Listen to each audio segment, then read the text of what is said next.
Sung opened his eyes and saw a metal ceiling. This was wrong, very wrong.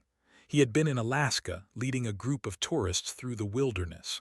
Now he was in a small white room with walls that hummed softly. He sat up on the hard bench. His camping clothes were still on, but his backpack was gone. The door was smooth metal with no handle. Sung walked to it and pushed. Nothing happened.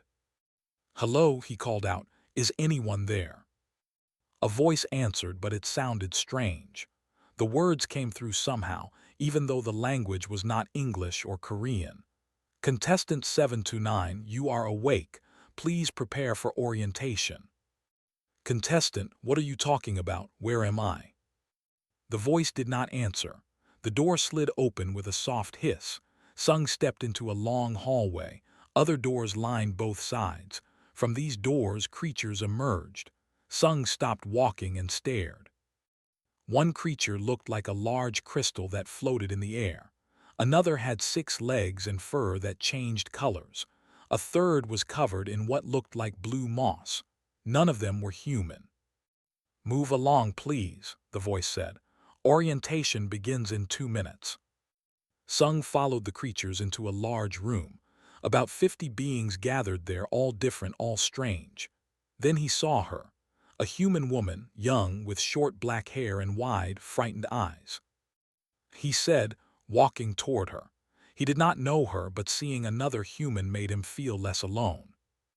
She turned to him quickly. "You're human. Oh, thank God, I thought I was the only one. What's happening? Where are we?" "I don't know," Sung said. "I was in Alaska. I'm a wilderness guide. One moment I was checking my supplies, the next I woke up here." "I was in my lab," said. "I'm a botanist. I was studying plants and then—" She gestured around helplessly. A new voice boomed through the room. Everyone looked up at a large screen. On it was a creature that looked like a tall, furry alien with 6 arms. It smiled with too many teeth. "Welcome, brave contestants," the creature said. Its name appeared on the screen, host of the Ultimate Survival Challenge. "You have been chosen from across the galaxy to compete in the greatest test of survival ever created." Murmurs ran through the crowd. Some creatures seemed excited. Others looked as confused as Sung felt. "Wait," Sung called out. "I didn't volunteer for this. I need to get back to Earth. I have clients waiting." His face on the screen turned toward him. "Ah, yes, the humans. Your species signed entertainment contracts with the Galactic Broadcasting Union 50 years ago.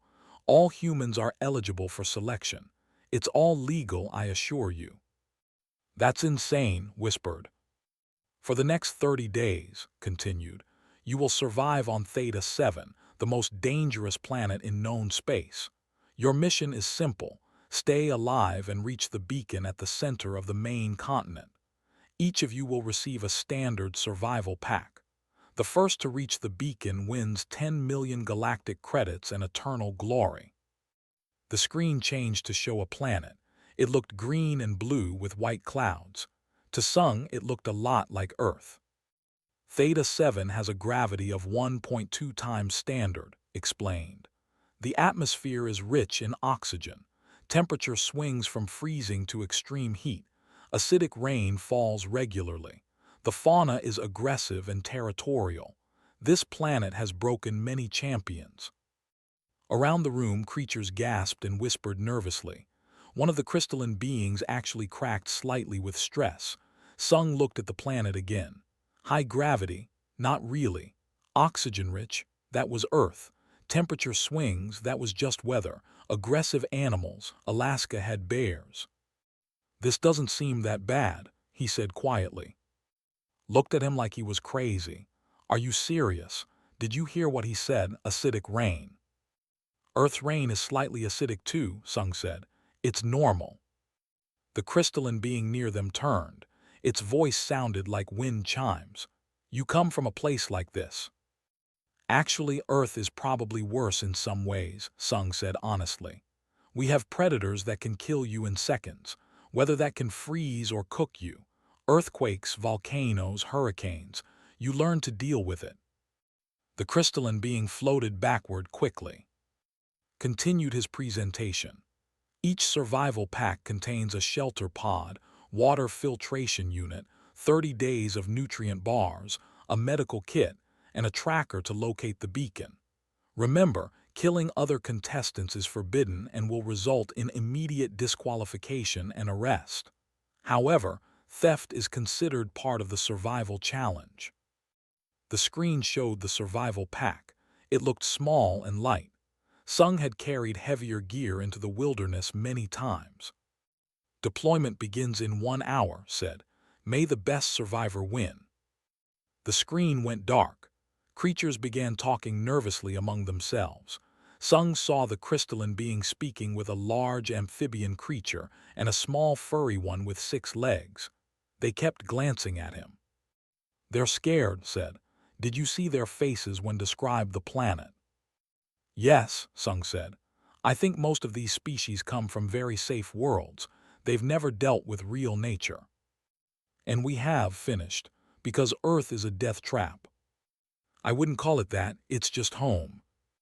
An hour later, Sung stood in a deployment pod with his survival pack strapped to his back. The pack was lighter than he expected. Through the small window, he could see the planet Theta 7 getting closer. It looked beautiful. Green forests, blue oceans, white mountains. It reminded him of home. The pod shook as it entered the atmosphere. Sung held on and watched the forest rush up to meet him. The landing was rough but not terrible. The pod door opened, and hot, humid air rushed in. It smelled like plants and earth and life. Sung stepped out into a dense forest. Tall trees stretched overhead. Vines hung between them. He heard birds calling, insects buzzing, and water running somewhere nearby. He smiled. This was familiar. This was what he knew. He found a good spot near a stream and set up his shelter pod. It inflated quickly into a small tent. He placed his other supplies inside carefully. The sun was setting, painting the sky orange and purple. Sung ate 1 nutrient bar, drank filtered water, and lay down in his shelter. 30 days, he said to himself. This will be interesting. He fell asleep quickly, tired from the stress of the day. He did not hear the 3 creatures creeping toward his shelter in the darkness. He did not see them carefully unzip the shelter pod. He did not notice when they took his pack, his supplies, his equipment, and his beacon tracker. By morning, everything was gone except the clothes on his back and the shelter pod itself, which they could not carry. Sung was completely alone, with no gear on an alien death world. And he had no idea. Sung woke to bright sunlight on his face. The shelter pod had been left open. He sat up quickly and looked around. His pack was gone. The water filter was gone. The nutrient bars were gone. Even the beacon tracker was missing. He stood up and checked the area carefully. Footprints in the soft earth showed that 3 different creatures had been here. He recognized the marks from the deployment center.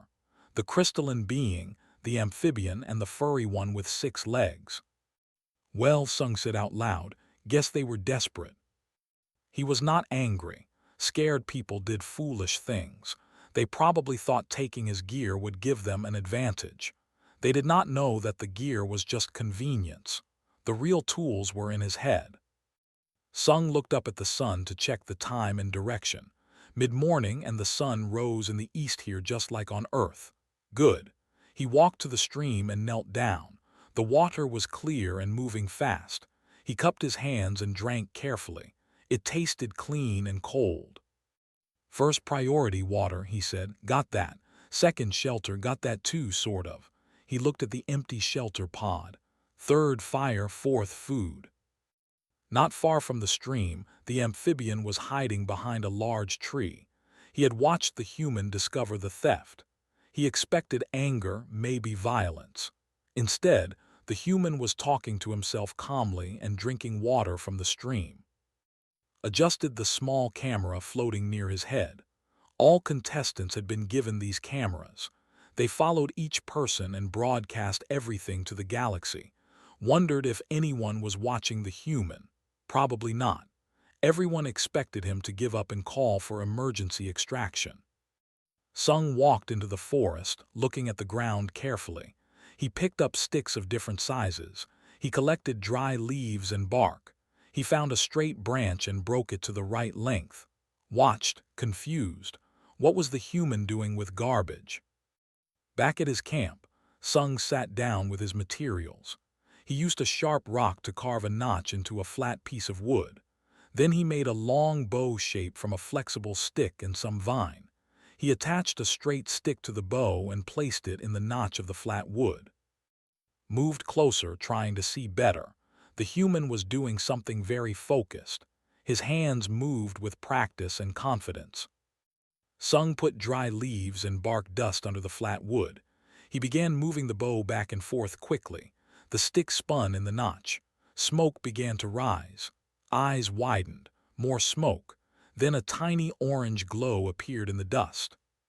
Sung carefully transferred the glowing ember to a nest of dry grass. He blew on it gently. The smoke grew thicker. Then suddenly a small flame appeared. "Fire," Sung said with satisfaction, "just like home." He built up the fire carefully, adding small sticks first, then larger ones. Soon he had a good campfire burning. He added green wood to make smoke and hung his wet shirt near it to dry. Could not believe what he was seeing. The human had made fire with sticks, without any technology. How was that possible? Sung spent the afternoon making tools. He found rocks with sharp edges and used them as knives. He pulled long fibers from certain plants and twisted them into rope. He carved a hook from a small bone he found in the forest. Within hours, he had fishing line and a hook. At the stream, he set up a simple fish trap using rocks and sticks. He arranged them in a V shape that guided fish into a small pool.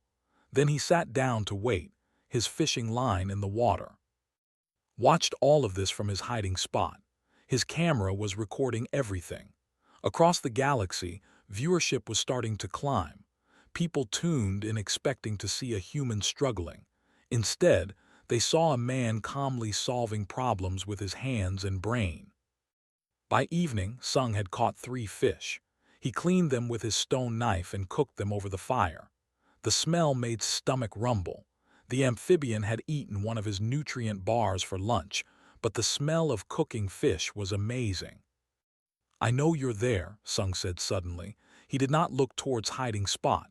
"You've been watching all day. If you're hungry, there's enough to share." Froze, how did the human know?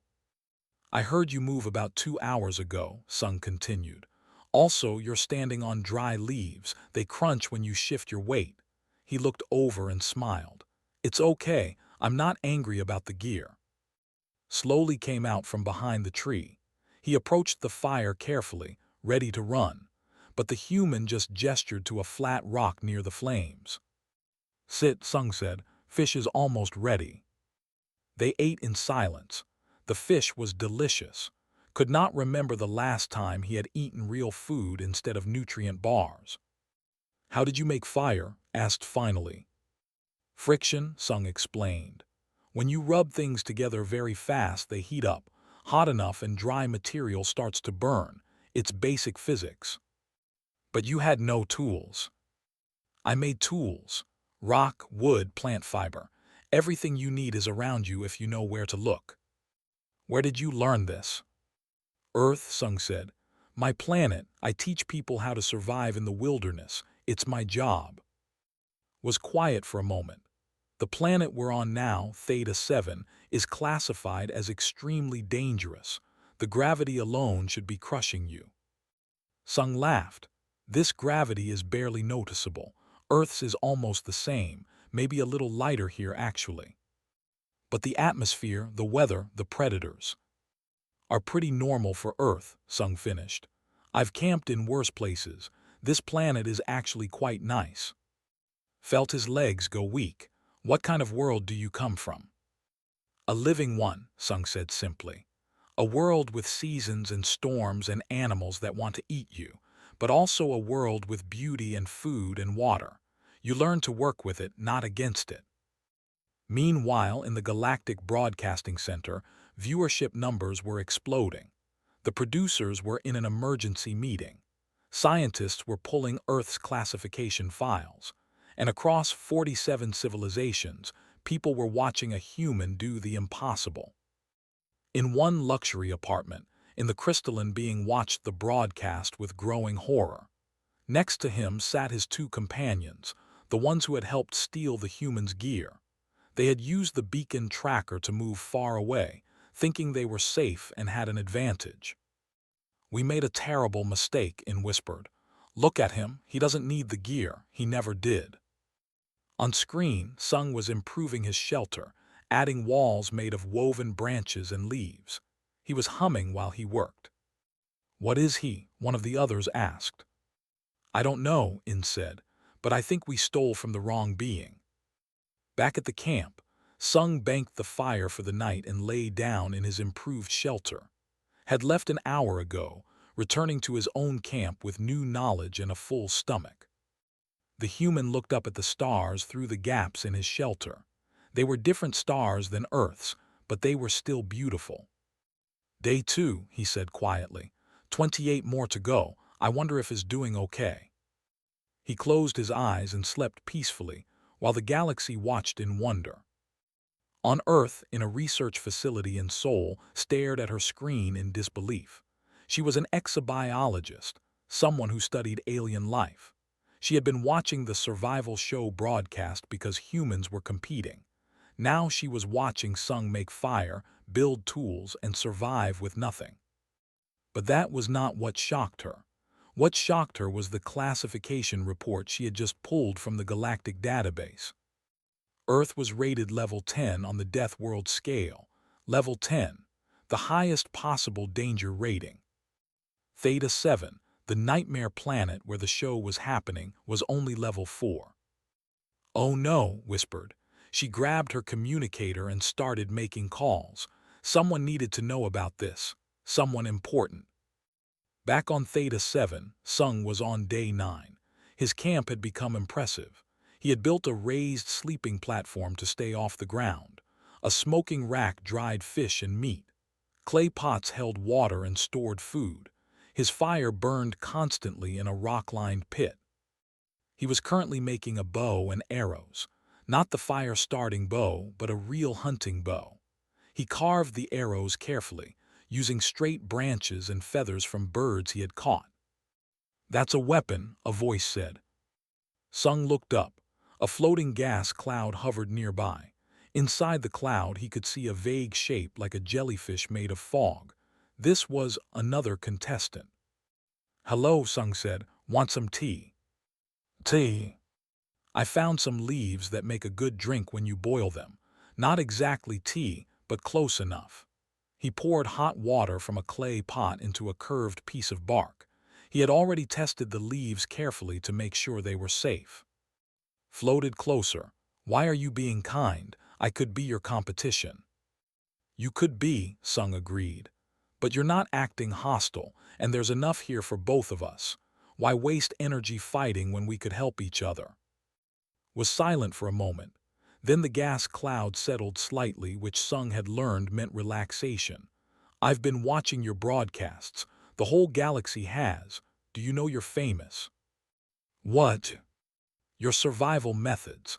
The fire making, the tools, the shelter. No one has ever seen anything like it. Scientists are arguing about whether it's real or if you're using hidden technology." Sung laughed. "It's very real. These are techniques humans have used for thousands of years before we had modern technology." "But how did you learn? Where did these techniques come from?" "From necessity," Sung said. "Earth is not an easy world. Our ancestors had to learn or die. They learned and they taught their children and their children taught their children. I'm just passing it on." More contestants began arriving over the next few days. Came back, bringing a small creature named. Both wanted to learn. Stayed, helping where possible. Even some of the creatures who had been doing well on their own came to see the human who survived with nothing. Sung taught them everything. How to test plants for safety, how to find water sources, how to build shelters that breathed and stayed dry, how to read weather signs in clouds and wind. Why are you teaching us? Asked. We're competing against you. Are we? Sung replied. The rules say reach the beacon first. They don't say I have to reach it alone. Besides, knowledge isn't something that runs out when you share it. It grows. On day 12, finally found him. She stumbled into his camp looking exhausted and scared. Her clothes were torn, her face was dirty, and she was shaking. Sung, she cried. She ran to him and he caught her in a hug. I've been trying to find you for days. This place is horrible. There are things with teeth everywhere and the rain burned my skin and I can't figure out the beacon tracker. Slow down, Sung said gently. You're safe now, sit, have some water. He gave her clean water in a clay cup. She drank deeply, then started crying. I'm a scientist, she sobbed. I study plants in safe labs. I've never camped a day in my life. I don't know how to do any of this. That's okay, Sung said. I do, and I'll teach you. Over the next 2 days, learned quickly. She was smart and observant. Once she calmed down and started looking at the plants as a scientist instead of as threats, she became helpful. This one has tuberous roots, she said, digging carefully. They're full of starch, safe to eat if you cook them. Good eye, Sung praised. The group was now 7 members strong. They worked together, gathering food, maintaining the fire, and improving their shared camp. They told stories in the evenings, sharing their cultures and histories. On my world, said, there is no weather, no predators. We float in gentle winds and absorb nutrients from the air. The idea of hunting for food or hiding from rain is strange. Everything is provided on my, added. Temperature is always the same. Water is always clean. We never worry about survival. That sounds peaceful, Sung said. It's boring, admitted. I volunteered for this show because I wanted adventure. I wanted to prove I was strong. Now I realize I didn't know what strong meant. You're learning, Sung said. That takes a different kind of strength. At the Galactic Broadcasting Center, the host was dealing with a crisis. The show's ratings had exploded to record numbers, but so had the complaints. A delegation of scientists and politicians had arrived, demanding the show be stopped. You put a Deathworld species on a survival show, one of them shouted. Do you understand what that means? They signed the contracts, protested. Contracts signed by humans who didn't understand your classification system. Earth is a level 10 death world. Your contestants are struggling on a level 4 planet, and the human is thriving because Theta 7 is easier than his home. That's impossible. Look at the data. A screen lit up with information about Earth, gravity that crushed weaker species, an atmosphere that corroded certain materials, temperature extremes, predators ranging from microscopic to massive, natural disasters that could destroy cities, and humans evolved to survive all of it. They're apex predators, the scientist continued, the dominant species on one of the harshest worlds ever classified, and you put one on a game show. Its fur changed from its normal orange to a pale yellow, indicating fear. What do we do? First, you apologize. Second, you don't interfere with the human unless he requests extraction. Third, you prepare for the legal consequences. Back on Theta 7, Sung was teaching his group about food preservation. He showed them how smoking and drying kept meat safe to eat for days. They were preparing for the journey inland toward the beacon. Are we ready? Asked. Almost, Sung said. We need one more thing, better shoes. He had been weaving plant fibers into strong sandals. The terrain will get rocky. That evening, a message came through everyone's communicators. Even Sung's old one, which he thought was lost with his stolen gear, beeped. He had found it that morning in the grass near camp, probably dropped by the thieves. The message was from, Dear contestants, we have been informed of new information. Any human contestants have the option to withdraw from the competition with no penalty. We apologize for any discomfort this has caused. What does that mean? Asked. Sung read the message again, then looked at his group. They had become friends, was telling a joke, was helping another newcomer set up a sleeping area. It means they just learned Earth is dangerous, Sung said, and they're scared they did something wrong by bringing us here. Are you going to leave? Asked quietly. Sung looked at the camp they had built together, at the fire that warmed them, at the food they had gathered as a team. No, he said, we started this together, we'll finish it together. The storm came on day 17. Sung had seen the signs for 2 days. The clouds were moving in strange patterns. The birds had gone quiet. The insects were hiding. Even the air felt different, heavy and waiting. We need to prepare, he told the group. A big storm is coming. How big? Asked nervously. Big enough that we should take it seriously. They spent the whole day reinforcing the shelter. Sung showed them how to dig drainage ditches around the camp so water would flow away. They gathered extra firewood and stored it under cover. They filled every container with water. They secured everything that could blow away. At the broadcasting center, meteorologists were panicking. This was one of Theta 7's megastorms, the kind that happened every few years. Winds could reach deadly speeds. Rain would be acidic and heavy. Lightning would strike constantly. They began preparing emergency extraction teams. We need to pull everyone out, one of the producers said. We can't force them, replied, but we can offer it. He sent another message to all contestants: severe weather approaching, extraction available on request, no penalty. Within an hour, 15 contestants had requested pickup. Ships descended through the worsening weather to collect them. The remaining contestants hunkered down in their shelters with their equipment. Sung's group stayed together in their reinforced shelter. He had built it strong, with multiple supporting poles and layers of waterproof leaves.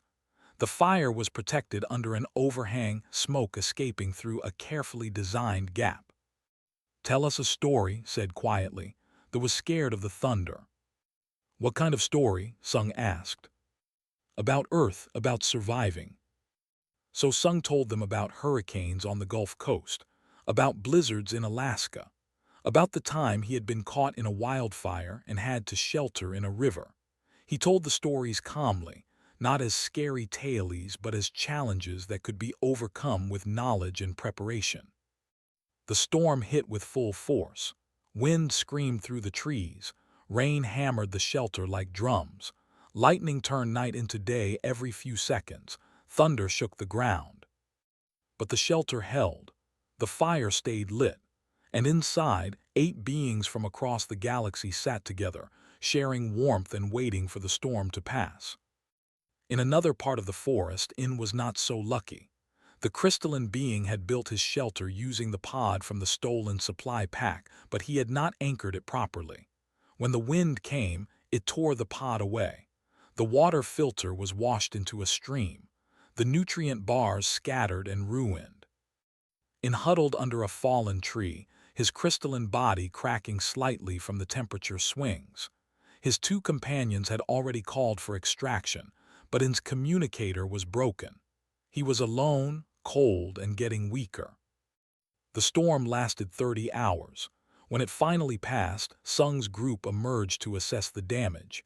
Many trees were down. The stream had become a river, but their camp was intact. We did it, said with wonder. We survived. Because we prepared, Sung said, and because we worked together. They spent the next day cleaning up and helping other nearby contestants who had weathered the storm. Then they began their journey toward the beacon. Sung led the way, teaching as they walked. How to navigate by the sun and stars. How to find food along the trail. How to pace yourself so you didn't get too tired. On day 21, they found In. The crystalline being was lying under a bush, barely moving. Parts of his body had clouded over, like frost on glass. Sung recognized the signs of hypothermia, even in a crystal alien.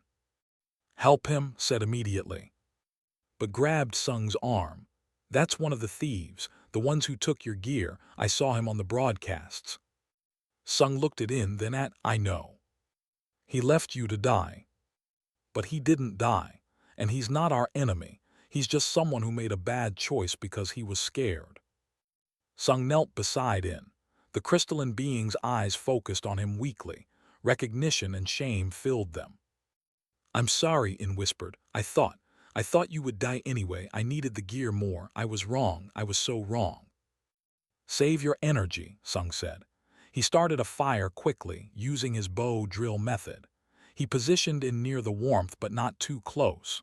Slowly, the crystalline being began to clear, color returning to his facets. They made camp there for the night. Sung made hot soup using edible plants and herbs. He gave some to In a bark cup. Why are you helping me? In asked. I deserve your anger. Maybe, Sung said. But what good would that do? You're alive, you learned something, that's what matters. Here, drink this. You need nutrients. In drank the soup. Tears formed in his crystalline eyes, something his species rarely did. You are remarkable. Your whole species must be remarkable. We're just people, Sung said. People who learned that cooperation is stronger than competition, that forgiveness is wiser than revenge. These are human lessons, learned over thousands of years. That night In told them about his world, a moon with perfect conditions where crystalline beings grew in peace. No weather, no threats, no challenges. He had volunteered for the show to prove he was special, better than others.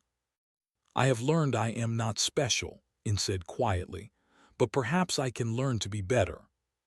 That's all anyone can do, Sung replied.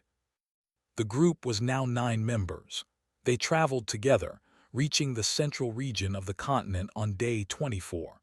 The beacon was close now, according to the trackers, those who still had them. At a galactic government building, an elderly alien official named received the mission briefing.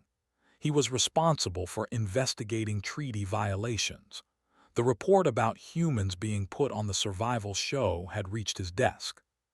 A Deathworld species on a game show, he muttered, reading the file. This is serious, very serious. I need to go there myself. He boarded a fast ship and departed for Theta 7. Meanwhile, Sung's group climbed a ridge and looked down at the beacon site. There, in a cleared area, stood a tall metal pole topped with a glowing light. That was their goal. But between them and the beacon was a problem, a very large problem. A creature the size of a truck lay near the beacon, basking in the sun. It had thick armored plates, powerful legs, and a mouth full of teeth like knives. This was Theta 7's apex predator, deliberately placed there by the show's designers as a final test. That's a big animal, said nervously. Very big, agreed. Sung studied the creature carefully. He watched how it moved, what it paid attention to, how it reacted to small animals that came near. It's a reptile, he said finally. Cold-blooded, needs sun to warm up. Powerful but probably not very fast. Good eyesight but reacts mainly to movement. How do you know all that? Asked. Earth has similar creatures. We call them dinosaur descendants, crocodiles, Komodo dragons. You learn to understand predators on Earth. It keeps you alive. Can we fight it? In asked. Why would we? Sung said. We don't need to fight, we just need to get past it. He smiled at his group. Let me tell you my plan. Sung gathered his group around a flat stone and drew a map in the dirt with a stick. The beacon site was in the center. The massive predator was marked with a large X. The creature is big and powerful, but that makes it slow, he explained. We create a distraction on the east side. Fire, noise, movement, things it will investigate. While it's busy there, we approach from the west, quick and quiet. Get the beacon and leave. What if it comes back? Asked. Then we move faster, Sung said simply. Speed and intelligence. That's how humans survived creatures bigger than us on Earth. They spent the rest of day 24 preparing. Sung made torches from branches wrapped with dry grass and tree sap. They gathered rocks for noise, found a hollow log that could be beaten like a drum. That evening, official's ship landed at the beacon site. He stepped out carefully, surrounded by security guards. The massive predator looked at them, decided they were too much trouble and moved away to a different spot, approached the beacon area and sat down to wait. "The human will come," he said. "If he's anything like his profile suggests, he'll come." Day 25 arrived with clear skies. Sung's group moved into position just after dawn and went east with the torches and noise-making equipment. The others moved west, staying low and quiet. At Sung's signal, lit the torches and began waving them. Beat the hollow log with a stick, creating deep booming sounds. They yelled and made as much commotion as possible. The predator's head snapped toward the noise. It stood up slowly, muscles rippling under armored scales. Then it began walking toward the distraction, curious and slightly annoyed.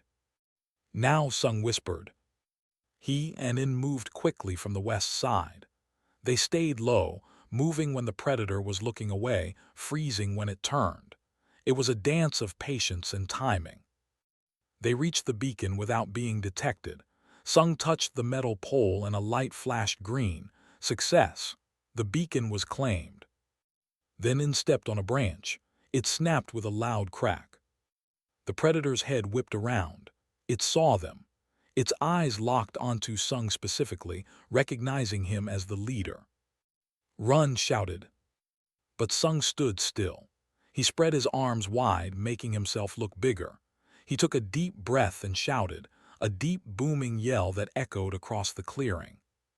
The predator stopped. It tilted its head, confused. This small creature was not running, it was challenging.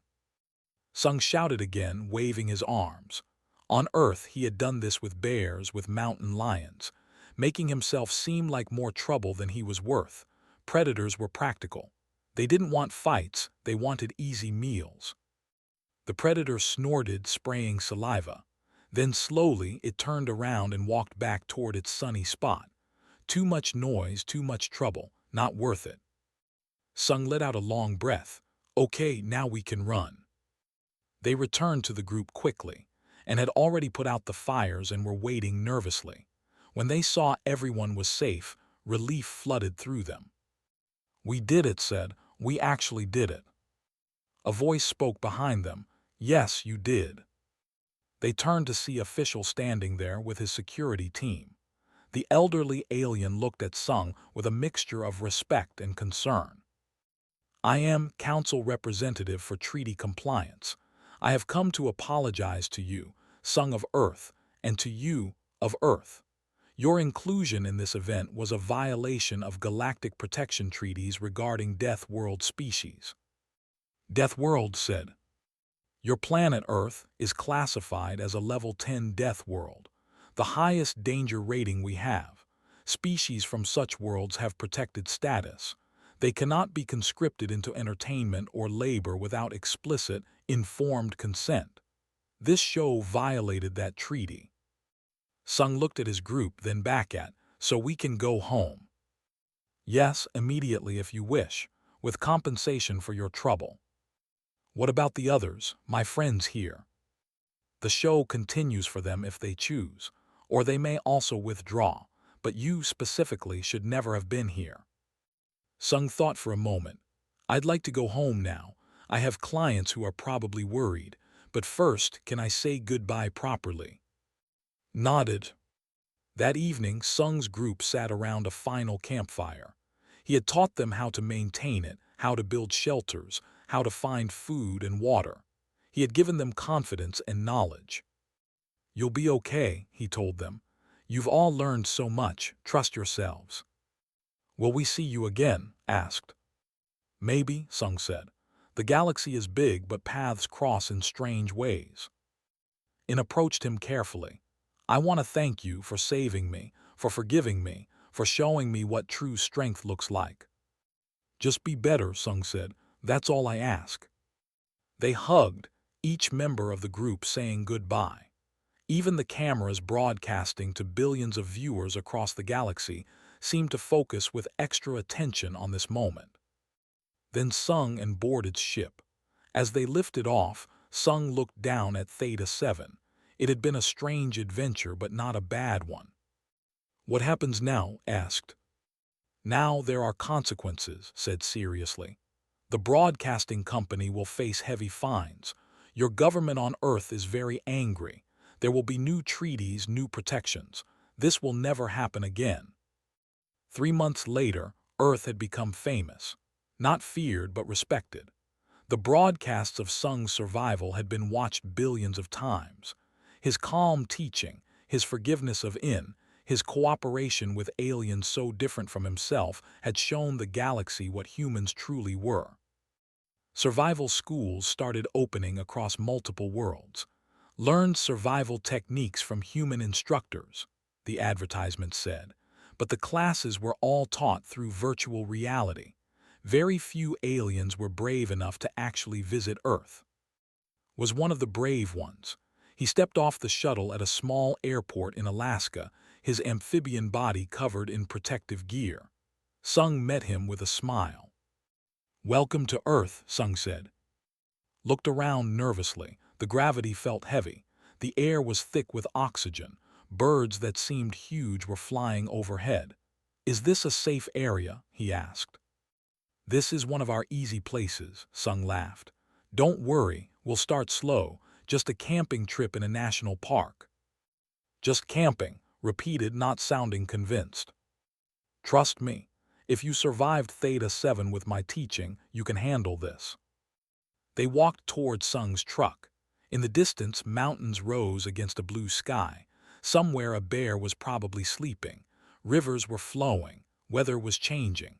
All the normal, everyday dangers of Earth. "You know," said, "my people have a saying now, as brave as a human." It's meant as the highest compliment. "We're not that brave," Sung said.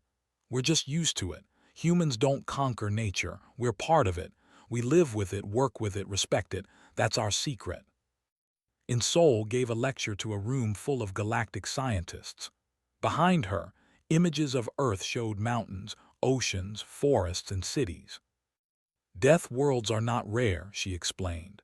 "But death world species that develop high intelligence and cooperation are extremely rare. Humans succeeded not because we were the strongest or the fastest. We succeeded because we were smart, adaptable, and we worked together. We taught each other, we helped each other, and we never stopped learning." One of the alien scientists raised a tentacle. "But surely there were conflicts, wars." "Many," admitted. "We're not perfect, but even in conflict we learned lessons. And eventually we learned that cooperation was stronger than conflict. It took us a long time. We're still learning." Back in Alaska, Sung and set up camp in a beautiful meadow. The sun was setting, painting the sky in colors that had never seen on his. A small fire crackled between them. "Are you scared?" Sung asked. "Terrified," admitted, "but also excited. This is real adventure, real nature." "That's the right attitude," Sung said. He handed a cup of tea made from local plants. "To survival, to learning, to friendship. To humanity," added, "teachers of the galaxy." They touched cups and drank under the vast Earth sky. Somewhere an owl hooted. Wind rustled through trees. The planet lived and breathed around them, dangerous and beautiful and home. And across the galaxy, billions watched and learned that sometimes the scariest things could teach the most important lessons. That strength came in many forms. That the deadliest world had produced not monsters, but teachers. Humans were survivors, but more than that they were sharers of survival, and that made all the difference.